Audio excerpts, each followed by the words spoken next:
हाथरस में भक्त मरते रहे, बाबा भागकर आश्रम पहुंचा। हादसे पर भोले बाबा बोला, मैं निकल गया था। खुद को ब्रह्मांड का महानायक बोलता था, अब कहां है।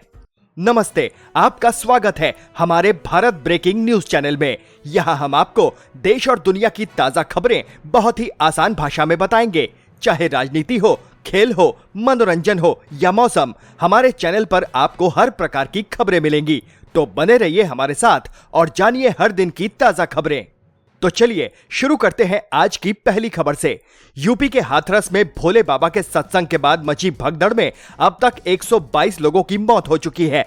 मंगलवार को भगदड़ में लोगों को मरता छोड़कर बाबा वहां से भाग गया। 15 गाड़ियों के काफिले के साथ मैनपुरी के बिछुआ में अपने आश्रम पहुंचा। 21 बीघे में बने आश्रम के तीनों गेट बंद कर दिए गए। पुलिस फोर्स तैनात कर दी गई। रात में डीएसपी आश्रम के अंदर गए। बाहर निकलने पर कहा, बाबा अंदर नहीं है। सुबह आश्रम से 6 गाड़ियां निकली। एक में भाजपा का झंडा लगा था। चर्चा है बाबा उसी में बैठा था। सिकंदरा राव के फुलरई गांव में सत्संग की तारीख 15 दिन पहले ही तय हो गई थी। सुबह 8 बजे से ही भीड़ जुटनी शुरू हो गई। 10:30 बजे तक पंडाल में बैठने तक की जगह नहीं बची। 2 लाख लोग जुट गए। सत्संग शुरू हुआ, लेकिन उस वक्त सूरजपाल उर्फ भोले बाबा वहां नहीं था। बिछुआ के आश्रम से वो 10:30 बजे निकला और 80 किलोमीटर का सफर तय कर सत्संग स्थल पहुंचा। काफिले में कुल 15 गाड़ियां थी। 12 बजे बाबा मंच पर पहुंचा। हर बार की तरह मंच से संपूर्ण ब्रह्मांड में सदा सदा के लिए जय जयकार हो का उद्घोष किया। सामने बैठी भीड़ ने हाथ उठाकर यही लाइन दोहराई। इसके बाद बाबा ने सत्संग शुरू किया। मानव धर्म को लेकर बातें शुरू की। 1:20 पर सत्संग खत्म हो गया। बाबा मंच से बाहर तक पैदल नहीं चलता, इसलिए गाड़ी मंच के पास पहुंची। वहां बाबा पत्नी के साथ गाड़ी में बैठा और बाहर निकल गया। पीछे से उसे देखने के लिए महिलाएं दौड़ने लगी। इसमें जो भी आगे था वो कुचलता चला गया। पीछे वाले लोग उनके ऊपर से दौड़कर बाबा तक पहुंचना चाहते थे।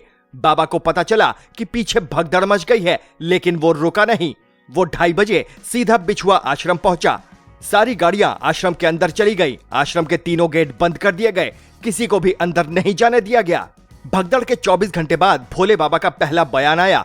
उन्होंने सुप्रीम कोर्ट के वकील एपी सिंह के जरिए लिखित बयान जारी किया, जिसमें लिखा कि मैं जब समागम से निकल गया, इसके बाद हादसा हुआ। असामाजिक तत्वों ने भगदड़ मचाई। इन लोगों के खिलाफ लीगल एक्शन लूंगा। घायलों के स्वस्थ होने की कामना करता हूं। इधर बुधवार दोपहर हादसे में प्रशासन की पहली रिपोर्ट सामने आई। इसमें कहा गया है कि हादसा भोले बाबा के चरणों की धूल लेने की वजह से हुआ। बाबा के सेवादारों ने लोगों से धक्का मुक्की की, इससे भगदड़ मच गई। प्रयागराज के वकील गौरव द्विवेदी ने इलाहाबाद हाईकोर्ट में पीआईएल दायर करके हादसे की सीबीआई जांच की मांग की है। सुप्रीम कोर्ट में वकील विशाल तिवारी ने भी एक पीआईएल दाखिल की। इसमें रिटायर्ड जज की अध्यक्षता में 5 विशेषज्ञों की कमेटी बनाकर जांच की मांग की गई है। इस हादसे में अपनों को खोने वालों की गमगीन कहानियां हैं। झकझोर देने वाले आंसू हैं। पोस्टमार्टम हाउस में चीख पुकार मची है। जिनकी शिनाख्त हो चुकी है, उनका पोस्टमार्टम हुआ। लाश काले रंग के बैग में डिस्पोज कर घर वालों को सौंपी गई।